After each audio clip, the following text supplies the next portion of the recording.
happy flipping New Year. New Year's resolution, ask them out. Ask them out.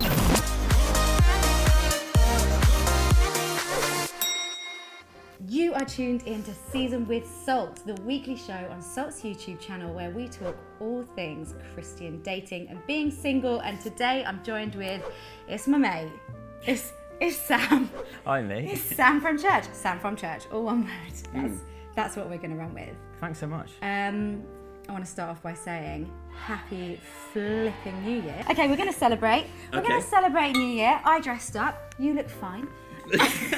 Cheers. Happy 2022. Okay, some of the resolutions that people go for like, you know, to invest in better spiritual practices. Maybe they want to go for a new job or whatever.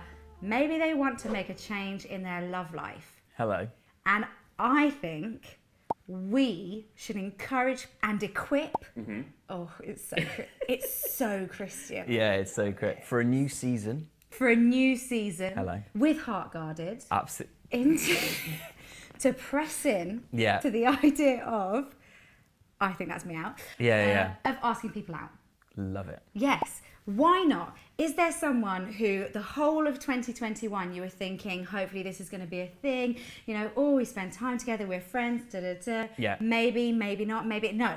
New Year's resolution, ask them out. Ask them out. Yeah? Do it. Yeah. Have you asked anyone out and on reflection did not do a good job of it? Absolutely. I think we all have, right? It's like, I'm trying to think who I've asked out and how. I just remember like earlier on, and I've required many people, both men and women, to kind of like teach me emotional intelligence in order to have much better practices of asking people out.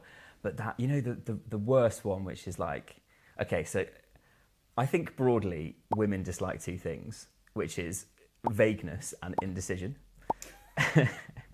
Maybe why am I just boxing women in? Everyone hates both of those things. I think when it comes to dating, an absence of those things is no problem. Yeah, absolutely.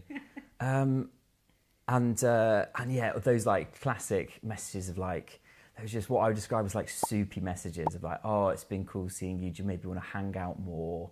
Or like, do you want to go for a coffee? And they're like super ambiguous and rubbish. And I would profess to probably previously have been in that camp before being told off.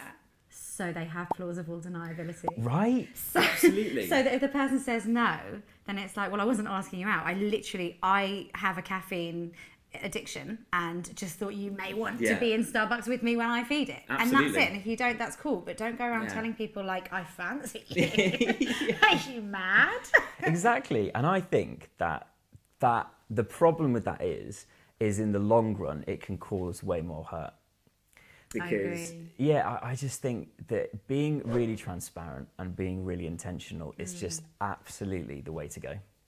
And not embarrassing. No, totally. Really not embarrassing. No. I think actually it's so flattering if someone just makes a beeline for you and says like, I want to invest some time in getting to know you. Yeah. You know, I've been asked out, right? I don't think I've ever had anyone say that. I don't think anyone has ever said, I enjoy your company and I want to take you out. My measure, right, when I'm asked out is, would I enjoy being in that person's company for 2 hours without anyone else there? And if the answer is yes, I'd go on the date. Yeah. You know, because actually, like, there are people who I'd find that very difficult and it, like, getting conversation going would feel a bit like, oh, and it's actually very hard work for me because we just don't have that right mix. Yeah. And then there are other people who I'm like, yeah, I don't think I fancy you, but like, I would have such a laugh with you for a couple of hours. So let's try it. Yeah. Let's just see, you know. And I think you can caveat it by responding in that way and saying like, I think we're probably just friends, but I love the idea of this and I know I love your company. So let's give it a go and see what comes out of it. Yeah, and I think the confidence that someone has to respond in that way comes from when you've laid it out really clearly as, in this context, it is a date. Yeah. Because then it's like, okay, I know where your head's at, and now I can give you a really, really clear response about where my head's at. Yeah. I've asked out a woman before, and we went on a date, and she told me during the date that the reason that she said yes was because I asked her out so directly. Love that. Yeah. There is something so attractive about it. Absolutely. It's like you have made a beeline for that person. Yeah. And that is so flattering and so like, oh, yeah, you know, you want it.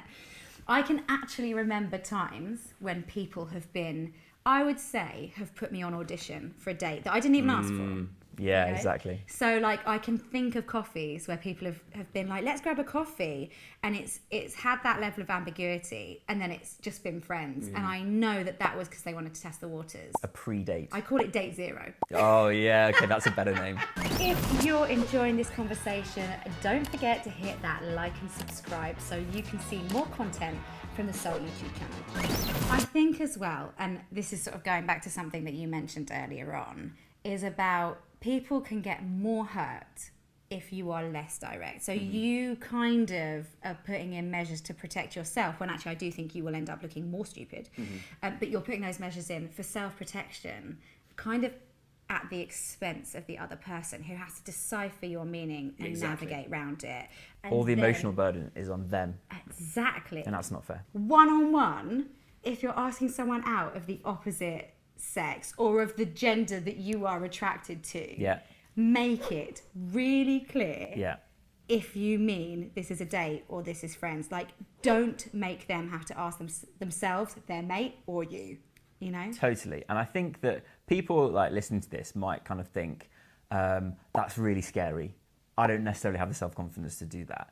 And I think my challenge to that would be, look at the long term and think about, like, if things don't work out, it's so totally fine. And actually all you're doing is like reducing the amount that people could potentially get hurt by, if you say, do you want to go on a date with me, and someone says no thanks, and you go, okay, that's completely fine. And actually, I think that people who hold off on asking that question, because when I first became Christian, the first person I liked, I hung around with loads, and he was and is such a special guy, really good friend. But I really liked him, and I held on to it for 2 years. Yeah. And actually, by the time we had that conversation, it hurt so much. Absolutely. Whereas, if you feel like that might be generating, and 2 weeks later you bring it up, you haven't had to sit on it for long. It won't have started to get you down in the same way. And then you can either be like, great, we're going on dates, or you can go, that's boxed off, and I know I don't need to give that any more of my headspace and energy. And that's great, you know? Totally. So as you were getting ready for New Year's Eve, you look beautiful, by the way, is me and Matt, the wonderful man behind the camera, we're Matt talking. behind the camera.